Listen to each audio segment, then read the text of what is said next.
আসসালামু আলাইকুম, লিঙ্কন বলছিলাম। একটা ফুড সাপ্লিমেন্টারি ফ্যাক্টরিতে আসছিলাম। তাদের সমস্ত প্রোডাক্ট দেখলাম। সমস্ত প্রোডাক্ট দেখার পর আমার যে প্রোডাক্টটা মনে হলো যে এটা বাংলাদেশে খুব মার্কেট পাবে বা বাংলাদেশের মার্কেটে আছে। এটাতে তারা যে প্রোডাক্টটা তৈরি করছে সেটা হচ্ছে, এটা হচ্ছে একটা তেল। এই তেলের ভিতরে মানে আমরা যে খাবারের তেল খাই, খাবারের তেলের মধ্যে যে ফ্যাটটা থাকে, এই ফ্যাটটা তারা বের করে ফেলছে। বের করে ফেলার পরে এখন এই তেলটা আপনি যতই খান, আপনার শরীরে আর ফ্যাট লাগবে না। শরীর রে যে তেলের যে অংশটা ফ্যাট বাড়ায়, সেটাকে তারা তাদের যে ইয়েটা মানে ফ্যাটের যে অনুপরমাণু বা যেটাই বলেন, ওই অংশটা কেটে দিয়েছে, ওই অংশটা বাদ দিয়ে দিচ্ছে। এখন আমরা দেখি এই তেল নর্মাল হচ্ছে ইয়ে করার তেল আর কি, মানে নর্মাল আপনি রান্না করার তেল।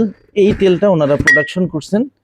এই তেলটা অলিভ অয়েল আর কি, কিন্তু শুধু অলিভ অয়েল না, এটা উপরন্তু আপনার ওজন কমাইতে সাহায্য করবে, ওজন কমানোর ক্ষেত্রে, এবং এটা পরীক্ষিত।